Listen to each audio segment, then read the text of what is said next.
This is going to be part 2 of Science and Technology GS3 Marathon Mains 2026. In this, we are going to discuss defense, indigenization, and achievements, and everyday science and Industry 4.0, cyber security, and health technology. So, first and foremost, we are going to discuss defense and indigenization. The syllabus head the paper keeps skipping. Why? Here is something strange about this paper. What is that paper? What is that strange thing about the paper? The gap.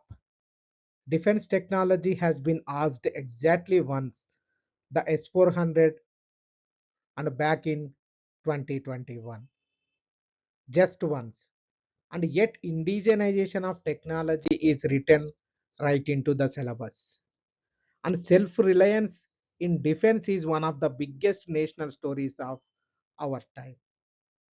That's huge gap between what matters and what's been asked. So we treat this like the digital module. We will answer the one question that came and then prepare hard for questions that haven't appeared yet. What is the self-reliance spine? And there is one idea holding the whole module together, that is self-reliance. Capability you build at home is capability nobody can sanction, nobody can deny, or nobody can switch off. That is self-reliance. That is the thread.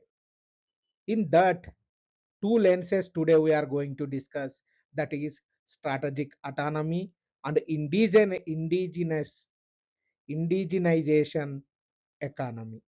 Let us start with the one question they did ask, that is S400 in 2021. This is the PYQ we are going to discuss.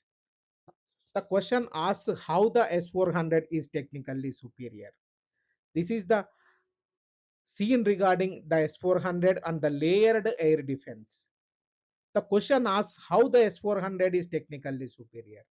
So answer with real parameters, not objectives, we are going to discuss here. What is S400 and what are the specifications of S400? Its edge is range and versatility in one system.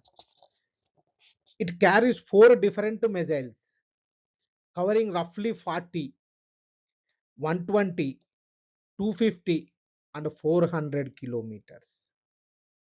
That is reach. Radar up to 600 kilometers. So single system defends at multiple depths at once. Its radar spots targets up to 600 kilometers away, tracks over 100 of them, and engages dozens simultaneously. And it kills almost anything: aircrafts, cruise missiles, ballistic missiles, drones, and even stealth targets. From very low altitude up to 30 kilometers. It's a road mobile deploying. It's a road mobile deploying in minutes. As far as Operation Sindoor, India signed for 5 of these in 2018 and began inducting them from 2021. And this is not just a theory anymore. In Operation Sindoor in May 2025, the S-400 worked as a part of layered shield alongside our own indigenous Akash system. And importantly, our home-built air defense command network, Akshatir, which was tested in real combat for the first time.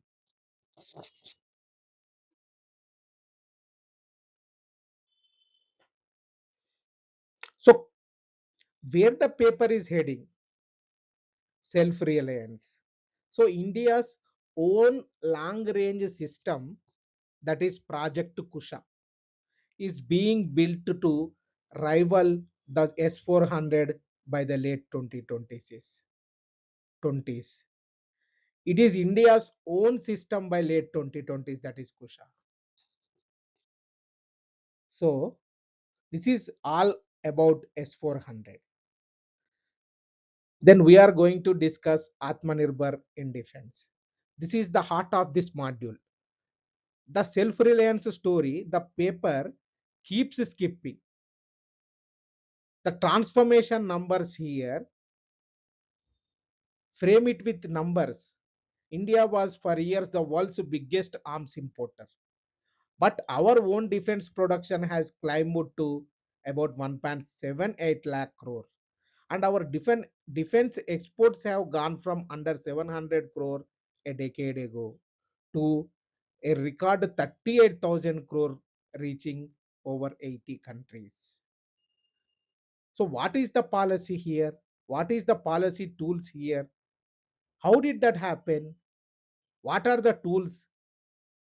The positive indigenization list, that is items banned from import. So the forces must buy Indian. 75% of procurement budget reserved for domestic industry. A startup program called IDEX, defense corridors in Uttar Pradesh and Tamil Nadu, and around 200 defense startups. Platforms is concerned, and the proof is that hardware. The Tejas fighter, the stealth AMCA under development. Our own aircraft carrier INS Vikrant, the BrahMos missile that we now export. And Agni 5 with its first multiple warhead test in 2024. But a top answer stays honest about the gap.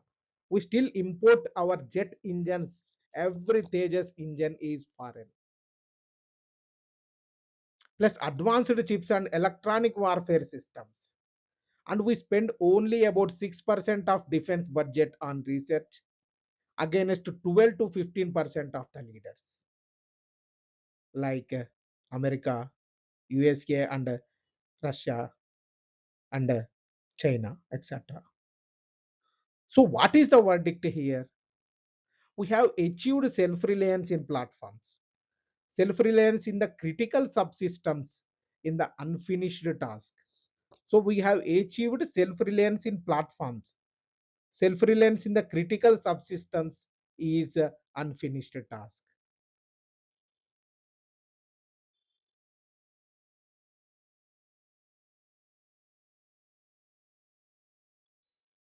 Capability built at home cannot be sanctioned, denied, or switched off. This is most important likely question for 2026 mains examination. And we are going to discuss scene number 3, that is emerging and disruptive defense technology. We are going to prepare this because modern war is being redefined. And the examiner follows what is happening in the world. As far as the frontier is concerned, first and foremost, drones and counter drone systems we are going to discuss. What is the drones and counter drone system? In Operation Sindoor, we saw waves of drones and lightering munitions defeated by anti-drone systems. This is now decisive. And second one, missiles are getting smarter. Multiple warhead technology and Agni 5 and hypersonic weapons in development. And the frontier beyond that, directed energy weapons, lasers that can shoot down a drone cheaply, AI driven and autonomous systems, cyber and electronic warfare, and space based surveillance, which links this straight back to our space and digital modules. What is the strategic point here? Future wars will be won by whoever can wave all of this into one connected multi-domain force, and doing that indigenously is the difference between capability you own and a capability someone can take away. This is the closing of the answer. So we are going to wind it up with the recap, that is The S-400 is the one question they asked, now proven in real combat. Atmanirbhar, the self-reliance story they keep not asking but should. And the emerging frontier is drones, AI, hypersonics are coming fast. The thread through all of it is reliance. That is, capability you build at home cannot be sanctioned, denied, or switched off. That is what Atmanirbhar in defense really means, strategic autonomy made concrete. And you have to remember one thing, this is a betting mode module. The paper under test defense badly, prepare indigenization and the emerging technology, and you are ready for a question most candidates won't see coming. So we are going to discuss next module, that is achievements of Indians in science and technology. A thin topic, that is the overdue. This is the shortest module, but don't ignore it. Why? This is overdue signal. Why? It is named part of the syllabus, achievements of Indians in science. And here is the thing, personalities were last asked in 2019. 6 years, an area that is named in the syllabus but hasn't come up in years is exactly the kind of that's due to return. So keep your roster of scientists ready. And here how you win marks on any one of them. What is the formula here? Don't just praise a person vaguely. You have to give three things in the answer: the name, their specific contribution, and the concrete benefit to India or to science. Name, contribution, benefit. Every time, let's start with the two the paper has actually asked about. So, we are going to discuss in the scene number one, that is Vishweshwaraya and Swaminathan. The 2019 paper pairs two nation builders. Answer each through the concrete benefit to India. Comes to the Vishweshwaraya. First, Sir M. Vishweshwaraya, engineer and Diwan of Mysore. His signature invention was the automatic sluice gate, floodgates that store more water safely and release the excess on their own. He was the chief engineer behind the Krishnaraja Sagar Dam on the Kaveri River, one of the largest reservoirs of its time, giving Mysore and Bangalore water for irrigation and drinking. And he designed flood protection for Hyderabad also. So, what is the India's benefit here? The foundations of modern irrigation and water management. That is why his birthday, the 15th of September, is Engineers Day. This is all about Vishweshwaraya, Moksha Gundam Vishweshwaraya, sir. Then the second one is Dr. M.S. Swaminathan. Dr. Swaminathan is the father of India's green revolution, working with high yielding wheat and rice in 1960s. He helped double wheat production in just a few seasons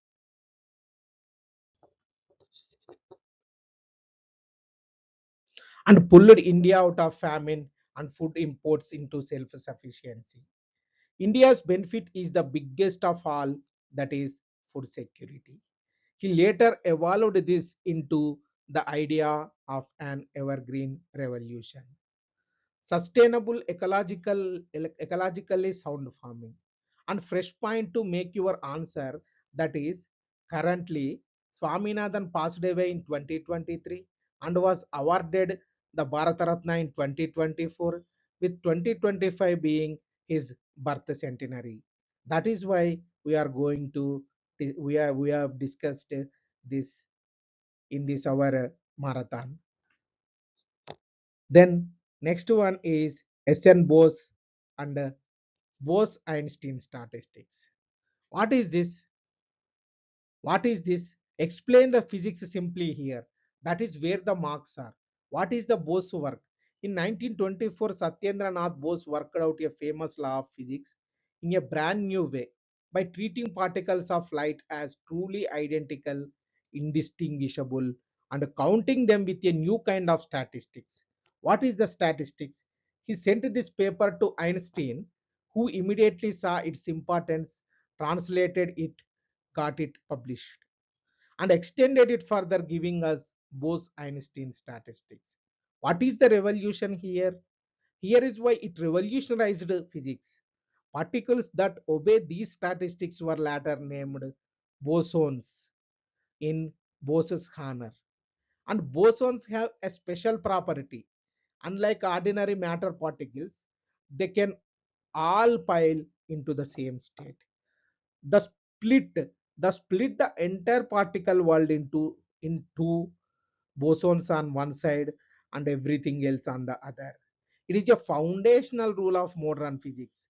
It also predicted a whole new state of matter, that is, the both Einstein condensate, which was finally created decades later and won a Nobel Prize. And here is the poignant part worth mentioning is here is Bose himself never won a Nobel, yet his name lives on in every boson, including the famous Higgs boson. So this is all about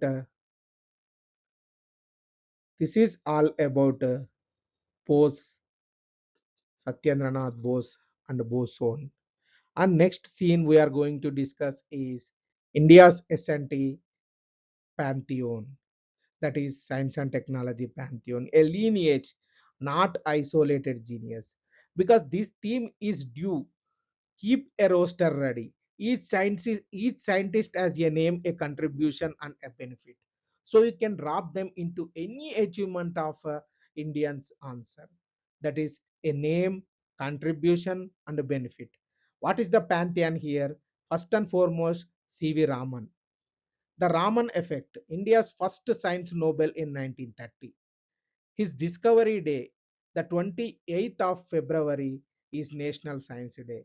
Comes to the Homi Bhabha, the architect of India's nuclear program, founded TIFR and BARC, that is BARC. Comes to Vikram Sarabhai, the father of India's space program, founded ISRO. Srinivasa Ramanujan, the self-taught mathematical genius. His birthday, 22nd of December, is National Mathematics Day. Comes to the S. Chandrasekhar, the Chandrasekhar limit on stars. He got Nobel Prize in 1983. And comes to Jagadish Chandra Bose, pioneer of radio science and plant biophysics. Hargovind Khurana cracked the genetic code, Nobel 1968. Meghananda Saha, the Saha equation, foundational to astrophysics. Then comes to Venkataraman Ramakrishnan, the structure of the ribosome. He got Nobel in 2009. And APJ Abdul Kalam, the missile man behind Agni and Prithvi. And what is the pattern here? And here's the pattern to carry into any answer. Indian science is a continuous lineage. From foundational theory like Raman and Bose to nation building institutions like Baba and Sarabhai to today's mission. Continuity, not isolated brilliance. So, let us close with the recap. What is the recap? Vishweswaraya gave us a security, that is water security. Swaminathan gave us food security. S.N. Bose gave the world a whole class of particles, and behind them stands a lineage, that is Raman, Baba, Sarabhai, Ramanujan, and much more. The formula never changes. Name the scientist, state the specific contribution, pin the concrete benefit, and remember this topic is overdue. It has not been asked since 2019. Keep this roster ready. Watch for anniversaries and new honors, and you will be prepared if a personality question returns in 2026. Next, we are going to discuss the everyday science questions that fall outside our themes. What is module everyday science, water and policy, science policy? PYQs from this: research decline in 2014, freshwater technology 2024, electronic tolling 2024, COVID technology 2020, science and agriculture 2020, and UDRS cricket 2013. The questions asked in previous year's questions. The catch all the completes the paper. This last module does two jobs. What are the two jobs? First and foremost, it catches the handful of questions that don't fit any of our need topics. The everyday science ones about water, tolling, sports, the pandemic. Adding this module means we have now covered every single past question, the full set, nothing left out. But I will be honest with you about where to spend your time. Two properties. What are the two properties? Two things here genuinely matter for 2026. One is science and research policy. That is the most exam worthy topic in this whole module, and it is rising fast. The other is water technology. The rest, tolling, the pandemic, cricket, those are rarely repeat. Their real value is teaching you a skill, how to structure an answer on a technology you have never studied. So let us start with one that matters most, that is science and R&D policy, that is research and development. What is the science and R&D policy? The 2014 paper says scientific research in Indian universities is declining. Answer it critically. Agree with the evidence but show the turn around. The decline is real and you can prove it with numbers. India spends only about 0.65% of its GDP on research. Compare that to China at 2.4 or America 3.5. Fewer than 1% of our 40,000 colleges and universities do any research at all. Our private sector funds barely a third of R&D. In advanced countries, it's over 70%. And talent leaves because a science career pay less than business, engineering, or the civil services. What is the turnaround here?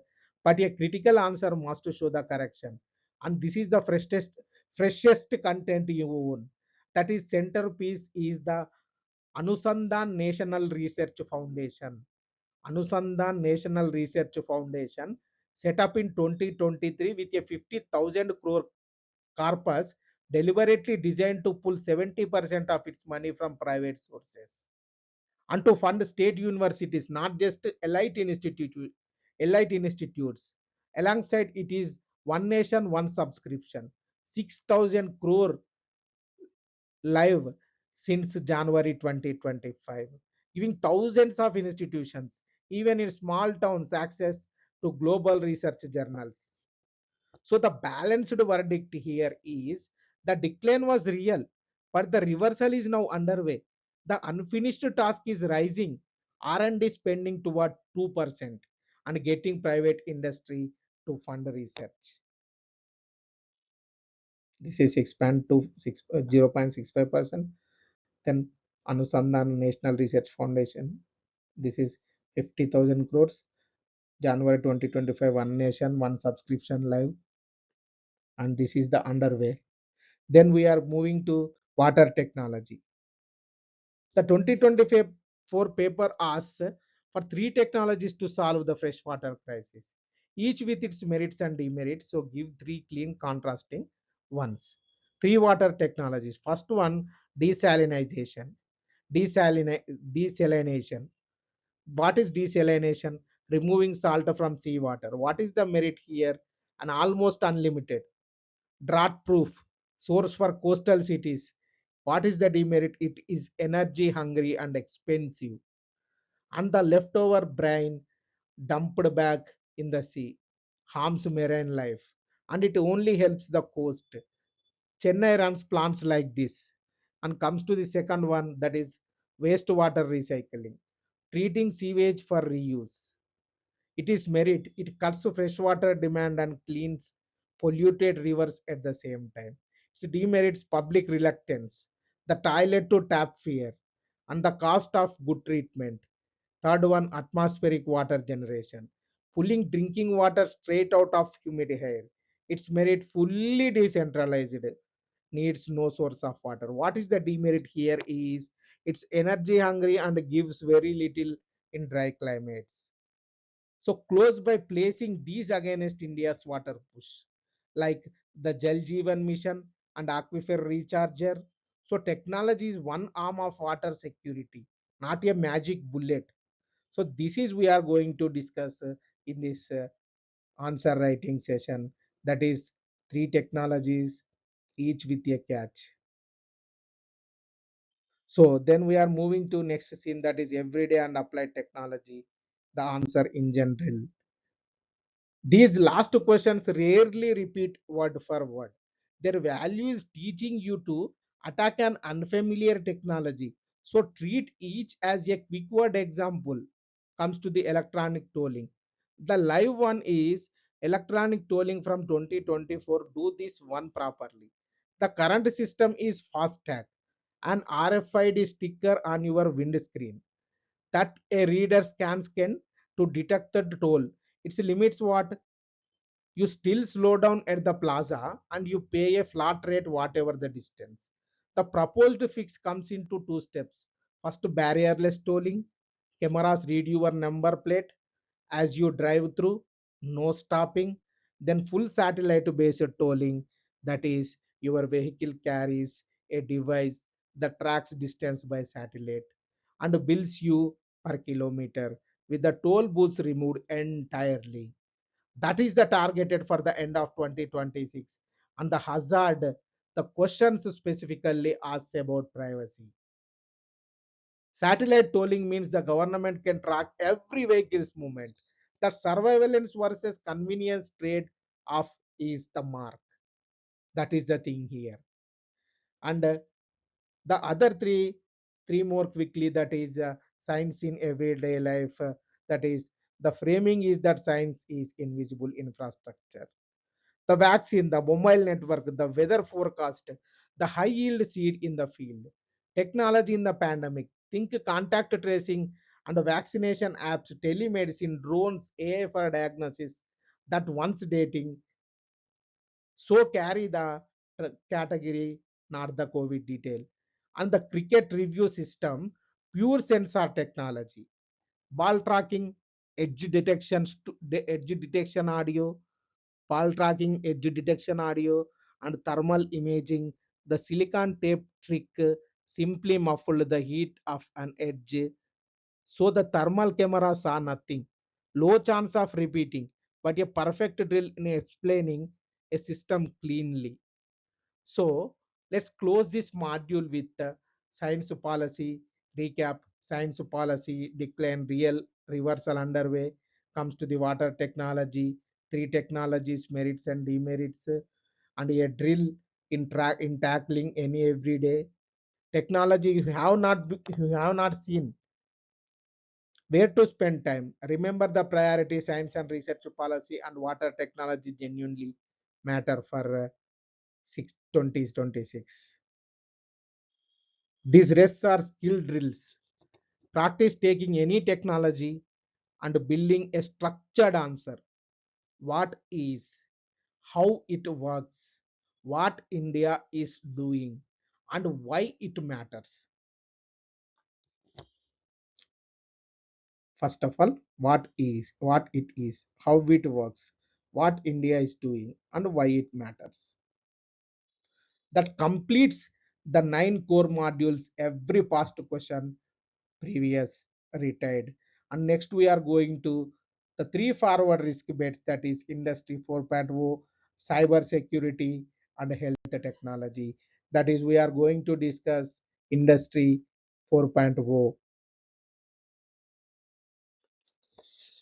This is module number 10, that is industry 4.0, robotics, automation, and smart manufacturing. A forward risk bet on the factory floor. A quick honest word on how this module is built.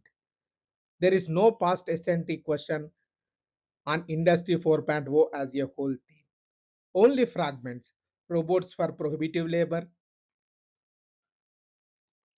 and 3D printing. So this is a forward risk module, a bet on where the paper is going, but it's a strong bet because manufacturing competitiveness is one of the India's biggest economic stories, and its distinct value is the integration frame. That is how AI, robotics, and data come together on one factory floor. And the economy lens, this is competitiveness, MSMEs, and jobs. Two lens today, that is economic impact and manufacturing self-reliance.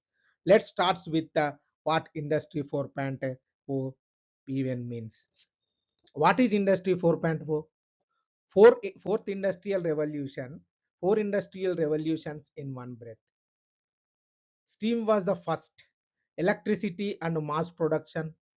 Then second one, computers and automation. The third, the first one, steam, electricity and mass production. Second, computers and automation. The third, and industry 4.0 is the fourth, where machines, sensors, software, and AI talk to each other and optimize production in real time. Now, the distinction students always blur three different things. Automation is a machine doing one fixed task on its own. Robotics is a programmable machine doing physical work. But Industry 4.0 is the integration, machines and software connected, learning and optimized together. So, the one line to remember is Industry 4.0 is the shift from automated factories to smart self-optimizing factories. That is the concept. Keep it to about a fifth of answer. The marks are in India standing, which comes shortly. So the technology stack here is, what is the technology stack? Industry 4.0 is not one technology, it is a stack that only works when integrated. Robotics does the physical work, increasingly cobots, collaborative robots that work beside humans without cages. Industrial IoT connects every mission. So the factory stream live data, which enable predictive maintenance, fixing a machine before it fails, not after. Big data, the cloud store and analyze that stream. AI turns it into decisions, and a digital twin, a live virtual replica of the machine or line, lets you simulate a change before touching the real floor. Add 3D printing, building custom parts layer by layer. Integration is the point here, and here is the point for the examiner. The value is the integration, not only single tool. IoT senses, the cloud stores, AI recommends, robots executes, the twin simulates a factory that continuously learns. IoT senses, the cloud stores, AI recommends, robots executes, the twin simulates a factory that continuously learns. This is automated factories becoming smart factories. So next one, we are going to discuss applications and India's ecosystem. Industry 4.0 reaches beyond factories, smart manufacturing, precision agriculture, robotic surgery, warehouse automation, smart grids, defense production. What is the India standing? What is the paradox here? But the marks are in where India actually stands. And here the numbers tell a sharp story. India is now the sixth largest installer of industrial robots.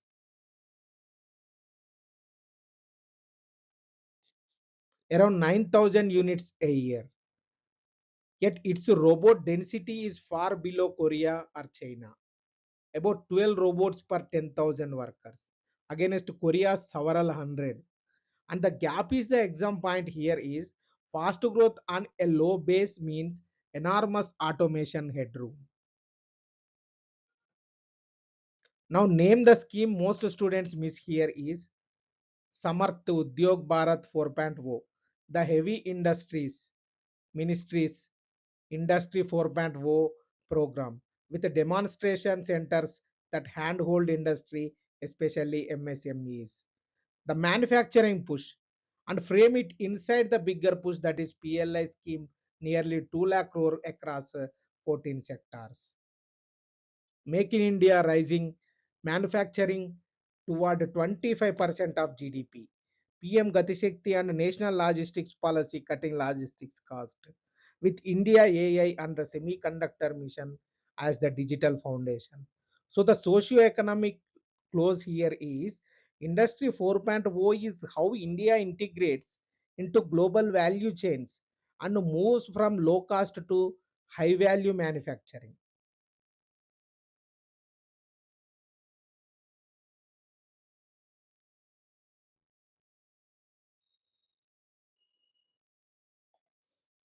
And next one, we are going to discuss challenges and way forward. The honest half is and where balance scores here is the headline worry is jobs. Automation displays routine work, so the real issue is transition, not just loss. Reskilling India's workforce for AI, robotics, and data roles. The other challenges is the second one is MSME adoption. MSMEs are the backbone of Indian manufacturing, but face high capital costs and weak digital infrastructure and low awareness. That's exactly what Samarth's hand-holding targets. Because without them, modernization is not inclusive. Add cybersecurity, a connected factory is an attackable factory. Add the digital divide across regions and add import dependence for high-end sensors, robots, and chips. What is the way forward here? The way forward here is reskill at scale, make MSME digitalization affordable, build secure digital infrastructure, manufacturing robots and sensors at home, and aim for green, energy efficient smart factories. Industry 4.0 must be inclusive in the close conclusion. Modernization, not automation that leaves the workforce and the small firm behind it. What is the recap for Industry 4.0? The concept here is automated factories becoming smart factories. What is the Indian standing here? 16 installations, low density, huge headroom, Samarth and PLI driving it. What are the challenges? Transition, not loss, MSME, cyber and imports. And remember the positioning here is this is a forward risk bet, prepared as a bet, not a PYQ. But manufacturing competitiveness and jobs make it a strong one. Comes to the next one that is cyber security and digital sovereignty. Cyber security and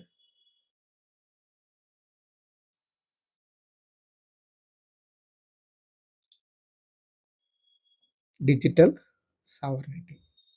This is high value wherever it's asked.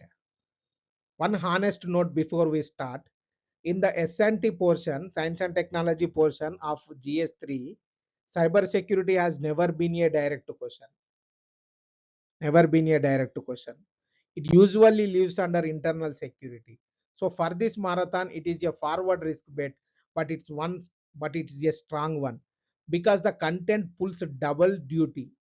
It scores internal security too, and in our digital age, it's simply too big to skip. Here is the mindset shift that runs through the whole module. Cybersecurity is no longer an IT problem. As India runs on UPI, Aadhaar and digital governance, a cyber attack can disrupt not a computer but a country. So it is economic governance and national security issue. Two lenses today we are going to discuss, that is national security and the ordinary citizen. Let us start with the basics. What is the concept here? Cyberspace is now a strategic domain alongside land, sea, air, and space. And as India digitalizes, its attack surface growth with it. The foundation of cybersecurity is three words, the CIA triad. Confidentiality, only authorized people can see the data, that is CIA in confidentiality. I for integrity, The data is not tampered with. A for availability, it's there when you need it. Every attack breaks one of these three. Now the distinction students always blur three different things. Cybercrime is illegal acts for gain, fraud, phishing, ransomware. Cyber terrorism is attacks to intimidate or coerce for an ideology. Cyber warfare is one state attacking another state's systems. What separates them is intent and who is behind it. Get that distinction right, and you have already scored. What is the threat landscape? Let's group the threats so you can deploy them fast. Three types of threat: everyday crime, malware, ransomware, phishing, financial fraud. Remember, ransomware locks your data and demands payment. The Ames Delhi hospital attack is the example to name. Systemic threats. Second one, systemic threats. Attacks on critical infrastructure like the power grid, banking, telecom, hospitals. Here, a single breach paralyzes a service, not just a computer. Then strategic threats, three types of threats: everyday, systemic, strategic. State sponsored espionage, cyber warfare, and information warfare. Deep fakes and misinformation that can move markets or elections. And the newest twist is AI enabled attacks, automated phishing, and AI written malware. AI is double edged sword in cyber. And here is the figure that anchors the urgency. Cyber incidents tracked by our national agency roughly doubled in 2 years, from about 10 lakh to 20 lakh. And Indians lost around 11,000 crore to cyber fraud in just the first 9 months of a single year. An attack can disrupt not a computer but a country. So what is the India cybercrime ecosystem? The marks here come from naming the right body for the right job, because students constantly mix them up. The three agencies here certain under the IT ministry is the incident response agency. It handles attacks, and it made the rule that a breach must be reported within 6 hours.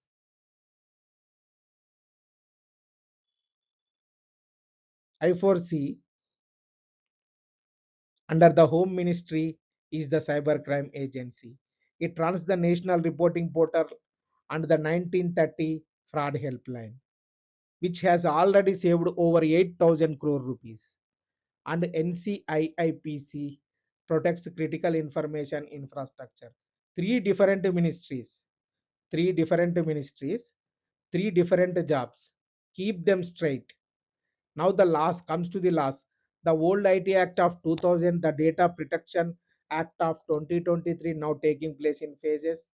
What its rule notified in November 2025, and a data protection board setup, and a new Digital India Act proposed to finally replace the aging IT Act.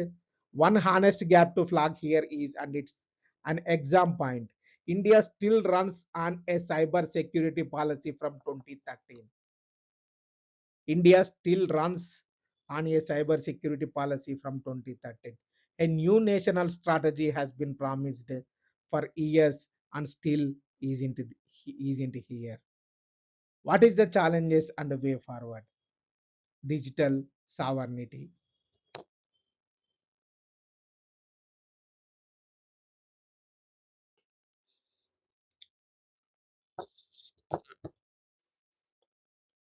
Digital sovereignty. The balance of challenges. We have severe shortage of skilled cyber professionals. Much of the fraud is run from outside India. So cross-border jurisdiction is a real wall. We import a lot of our security hardware. Public cyber hygiene is weak. And there is a threat on the horizon: quantum. Future quantum computers could break today's public key encryption, which is why post-quantum cryptography matters now, not later. Comes to the way forward: build the workforce. India is now training cyber commandos, protect critical infrastructure, mandate cyber audits, prepare quantum safe encryption, and cooperate internationally on cyber norms, and close on the idea that ties it all together, digital sovereignty. It means India controlling its own data, its own infrastructure, and its own digital rules. So that an economy this digital is not dependent on or exposed through systems it does not govern. So let us close with this recap. Cybersecurity rests on three words: confidentiality, integrity, availability. The threats run from everyday fraud to state cyber warfare. India's defense is three agencies: incident response, cybercrime, and infrastructure, plus a legal spine that is finally maturing, and the frame overall of its digital sovereignty. Remember this one thing. In the S&T portion, this is a bet, but its content that pays off across internal security too. Name the right agency for the right job, code the scale, and land digital sovereignty, and you are ahead of the room. And next, we are going to discuss health technology and digital health. The health system lens, a quick word on how this module is different. We have already done the biology of health, vaccines, CART, uh, gene editing, all sit in the biotech module. So we won't repeat it any of that here. This module takes the other lens, the health system itself, how technology delivers care, reaches last mile, and whether India can make its own medical equipment. Be honest about the bet. There is no past question on health tech as a full theme. So for the S&T paper, this is forward risk, but it recurs and its pace double. It also strong material for the GS2 health questions. Two lenses today: access and equity for the citizens, and the self-reliance for the strategist. Let us start with the digital backbone. Comes to the digital health infrastructure. India is building a public digital backbone for health the same way it built one for payments. That is ABDM and ABHA. The spine is the Ayushman Bharat digital mission. Citizens can voluntarily create a 14-digit health ID, that is ABHA, that is Ayushman Bharat Digital Mission, ABHA, that is which links their records across participating providers with consent. Over 85 crore of thousands, 85 crore of these accounts have already been created. UPI for health. On top of it sits the unified health interface. Think of it as UPI for health, an open protocol designed to let compatible apps discover and connect to participating providers. That is what breaks vendor lock-in, like eSanjeevani.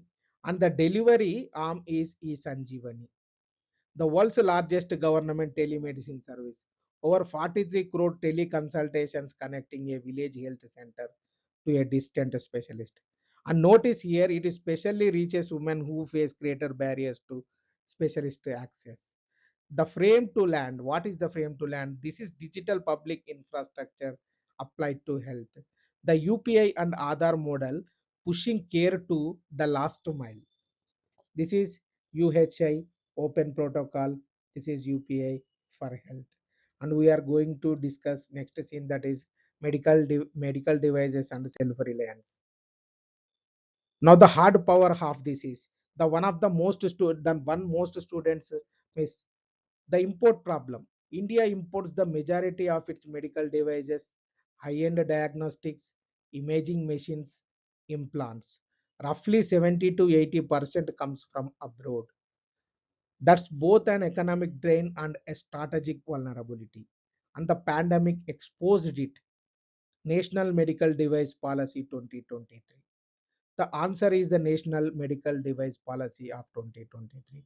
It aims to cut import dependence from about 80% down to what, 30, 80 to 30. Grow the sector from roughly $11 billion to $50 billion by 2030, and make India a top 5 manufacturing hub. The tools are familiar: PLI scheme for medical devices, and 4 dedicated medical device parks with shared testing facilities regulated by CDSCO. And here is the proof the capacity exists during COVID. India rapidly scaled ventilators, testing kits, and PPE, becoming the world's second largest PPE maker. What is the close here? Medical devices self reliance is Atmanirbharata Bharat applied to health security.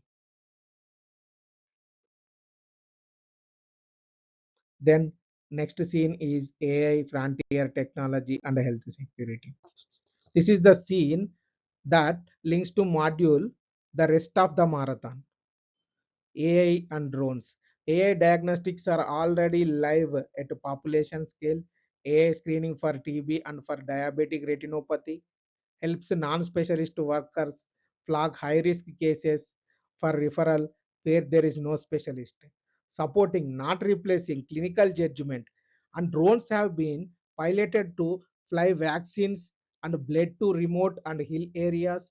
The ICMR's iDrone initiative and comes to the biology frontier, CART, Genome India, Precision Medicine, sits in the biotech module. Name it in one line, don't reteach it. So One Health comes to the security frame is One Health and pandemic preparedness, genomic surveillance, disease tracking platforms, tech enabled outbreak response. The lessons the pandemic taught: health security is national security. Technology is turning India healthcare from reactive treatment into care that's proactive, predictive, and actual reachable. What are the challenges and the way forward? The balance half is challenges and the way forward. The biggest challenge is the digital divide. Health IDs and telemedicines assume connectivity and literacy that rural and elderly users often don't have it, and these gaps shut out those with weak connectivity, low digital literacy, or no assisted support. The second is data privacy. Health data is one of the most sensitive data there is. So this entire push lives are dies on the Data Protection Act and its 2025 rules. And on consent, that is a real, not just a formality. Consent that is a real, not just a formality. Are the import dependence we discussed, a shortage of doctors and specialties, which is the very reason telemedicine matters, and weak rural health infrastructure. What is the way forward? And UHC, the way forward is bridge the divide with assisted last mile local language models, harden privacy and cyber security, deepen device self reliance, and keep the system genuinely consent based. Frame the whole module on universal health coverage, technology as the road to health for all, not health for connected few. Let us close this module and a whole marathon. And the whole marathon. Health technology has 3 pillars: the digital backbone, ABDM, eSanjeevani, the UPI for health idea. Device self reliance, cutting our important import dependence, and the frontier AI diagnostics and health security. And the frame over of all of its universal health coverage, and the and that completes the series. 9 core modules built on every past question from 2013 to 2025, and 3 forward risks bets on where the paper is hitting. Remember what carries you into the exam hall, not a list of topics you hope will appear, but one method you can apply to any question they below. Define it, define it. Show the mechanism. Show the mechanism. Name India's mission with one figure. Give the honest limitation. Land a forward looking close. Do that on any S&T question and you write like a topper. And the most likely questions of 2026 as far as 7th to 12th module, that is Atmanirbhar in defense, science and R&D policy, cyber security and sovereignty, industry 4.0 competitiveness, achievement of Indians, digital health, DPI for health, emerging defense technology, water technology, medical device self-reliance, and AI-enabled cyber threats. Take any technology, even one you have never studied, and build a structured answer. That is the marathon. Go and get those marks. Go and write like a topper. Thank you.